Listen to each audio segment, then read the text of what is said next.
big old smorgasbord of Taco Bell. It's been a good long time. This one's gonna be a little bit more crinkly and a bit more a little louder than usual, but hopefully you will all enjoy this either which way. So here we have my all-time single favorite fast food item of any restaurant, period. The Taco Bell grilled cheese steak burrito. Oh my goodness, this is one of my favorite things ever. So let's start with the good stuff. Let's dig straight in.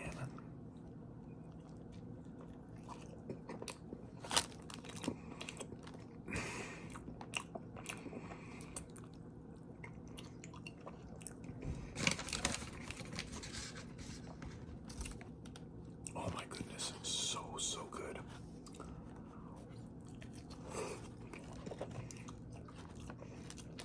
I do mine a little bit differently. Instead of the chipotle sauce, I put in the zesty ranch, and I also add tomatoes.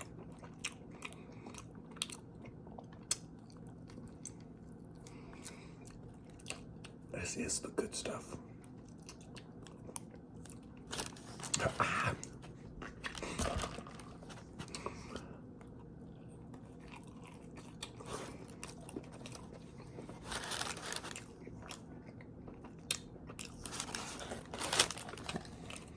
Absolutely delicious.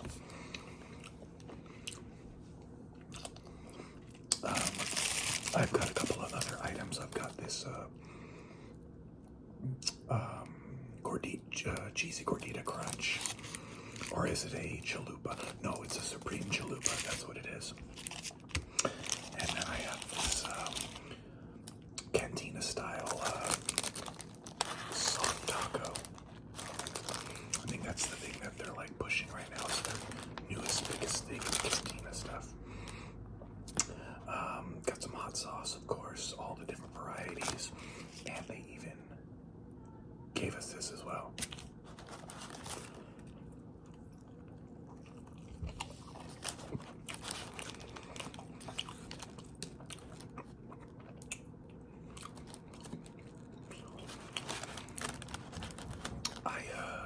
For health reasons, don't have Taco Bell too often, but when I do, oh my goodness, it just takes me back.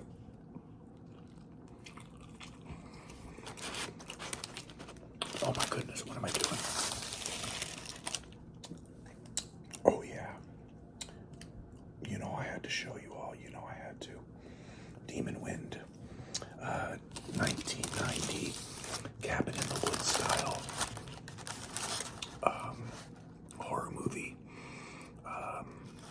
One of my favorites from childhood. Growing up, I watched it a bunch of times, rented it at Blockbuster. It had a really cool holographic cover, which you didn't see too often back then. And now I have the most recent release, which is a Blu-ray, and which is cool. They had a slipcover that replicated the holographic cover from the original VHS. So anyways, great movie. Not just nostalgia, though. It's actually a pretty solid B-style horror movie. It's an 80s horror movie made in 1990.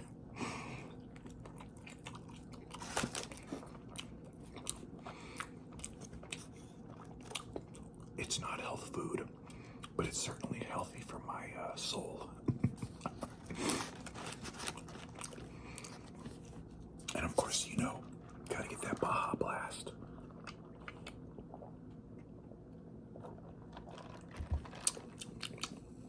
Oh, that's just the best.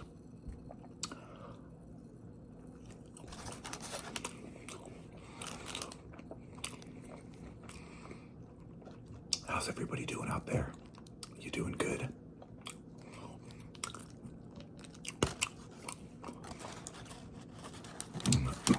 Your life treating you okay? Anything special or new or crazy? Anything different?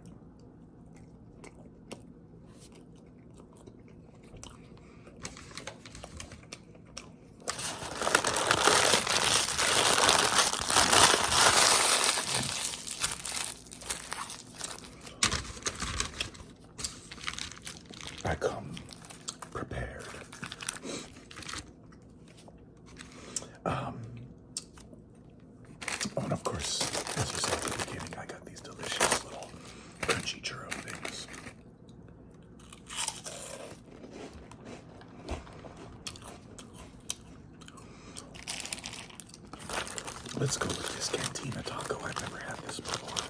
So let's see if it's any good. So we got cabbage, lettuce, pico, looks like chicken, and some sort of sauce. Speaking of sauce, let's try to add that verde to it because that's what they gave you with it. So let's see if it's any good. I've never had this yet. So,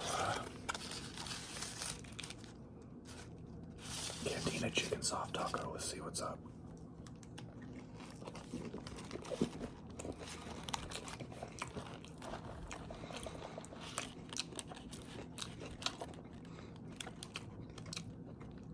It's pretty good. It's not bad at all.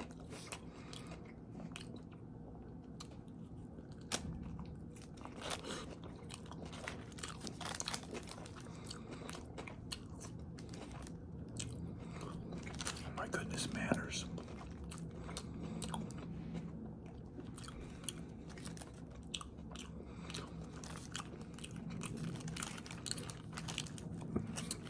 So what have you all,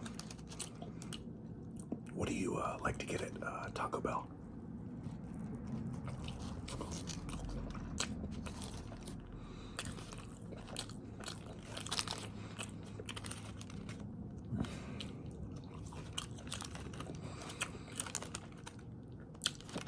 I basically these days go for value more than anything else.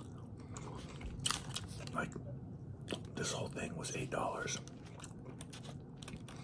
for the burrito, the chalupa, the what's it called? The Cantina Taco.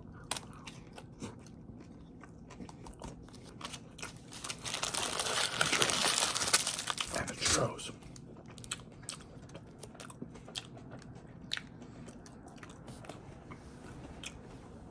All of them, all of that stuff was $8.50. So that's pretty cool.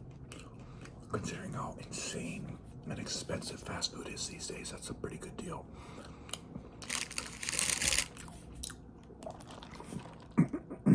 Excuse me.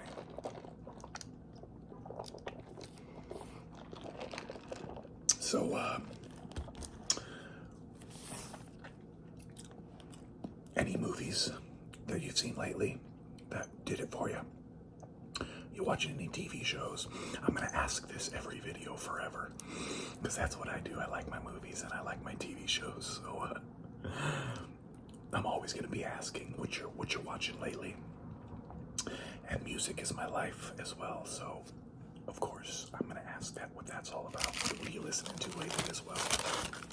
It doesn't matter the genre. I like it all. I'm a metalhead for life, but I'll just as soon listen to the Moana soundtrack. Oh, pardon me. Manners. You know, or the new, not the new, the classic stuff, like No Doubt's Tragic Kingdom. I like my pop, I like my rock, I like my everything. My hip-hop, my Tech 9, my Eminem, my Prozac, all those. So what are you listening to lately? What are you watching lately?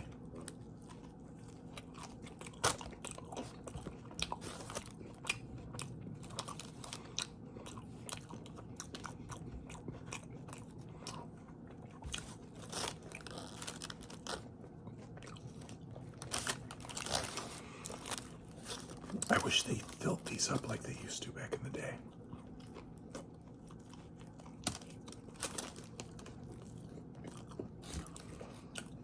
Kind of stingy with the fillings now. What do they call that?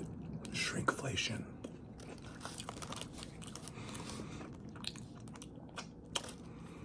But on a slightly different note, I'm actually reading a book. I haven't read a book in a long time. Not that I don't read, but mostly it's Audible because I don't have a lot of sit-down time with a paper book. So I listen to a lot of books, but I'm actually reading Stephen King's The Stand.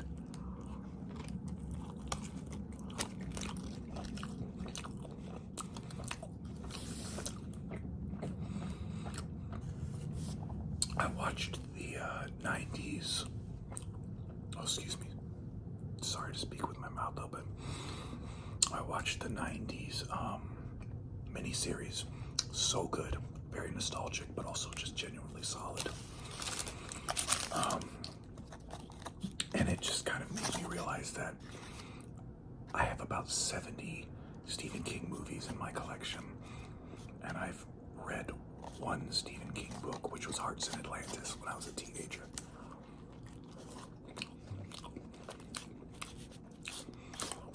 So, I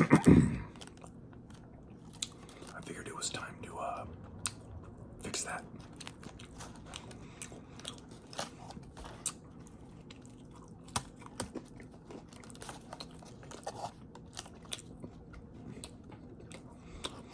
You gotta love that classic Taco Bell seasoned beef. It might be part soy composite and fillers and all that, but boy, does it taste good.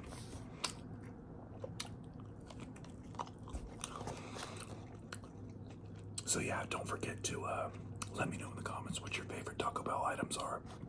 What's your go-to order?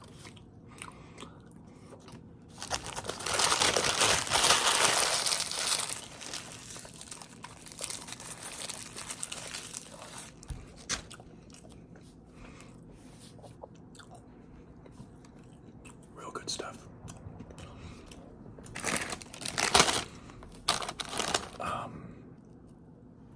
I'm watching the Snowpiercer TV series.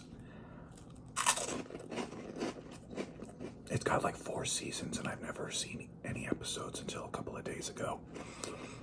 Love the original film by the director of Parasite. I forget his name off the top of my head. I love the movie.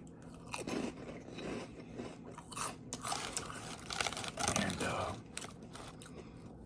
the TV show is phenomenal so far. Snowpiercer. If you haven't seen it, maybe give it a watch. I'm about halfway through the first season. Chef's kiss.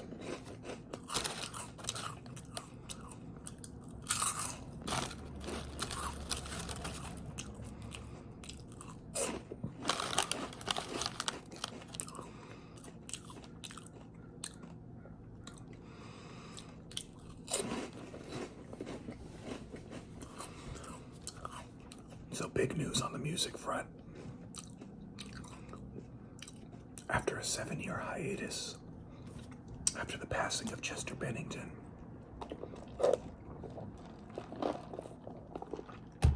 after a 7-year hiatus, Linkin Park is back. And I've got mixed feelings about it. I definitely don't believe that they shouldn't continue the band, because I come from a heavy metal background, and changing band members and vocalists, even iconic vocalists and iconic musicians, it's just part of the process. You can't be in a band forever with the same people, or at least it's not super common. Oh, excuse me. But, you know, Chester was a special vocalist, and while I can't be the one to understand the inner workings and the thought processes of the band, I can't say I'm particularly excited about their choice of new vocalist. It's very possible that the new album is going to be fantastic, but it was a bit hard to watch her sing Chester's songs. She tried. She's not a great singer. She's a great screamer. So she nailed those parts of the classic Linkin Park songs. So, and you know, you had Mike to support her. But it feels weird. I just can't seem to wrap my head around it. It doesn't at least from what I see on the one performance that we've seen, I don't really understand what they were going for with choosing her. I know of many, many, many vocalists. Immediately, I'm thinking of the vocalists, say, for example, from Ashes to New, that could have done extremely, done the original songs quite proudly, and then also moved on to a new Linkin Park sound. The new song's pretty good, but again, I can't help but thinking why this vocalist. She does not seem special. She does not seem particularly technically proficient. And look, I'm sitting here talking to you guys eating Taco Bell, so make no mistake, no judgment. I know the band had a reason. I just don't understand it, and I don't see it yet. And because Linkin Park is one of those formative bands for me, it's hard for me not to have a strong opinion on this and feel nervous about the future of the band. Hybrid Theory and Meteora, it doesn't get much more foundational than that. Maybe Iron Maiden's Number of the Beast, Judas Priest, Screaming for Vengeance, Limp Bizkit's Significant Other, Coolio's It Takes a Thief. Those are all formative albums, and it's strange to hear someone else taking over the reins of those memories, if that makes sense. But I wish the boys luck. I love Linkin Park. I've supported them throughout their whole career, and it'll never not hurt that Chester's gone. Despite my what's that word? Despite being a bit, not having the most confidence in what I've seen so far, I'm definitely there for them, and I'm definitely excited to see the future.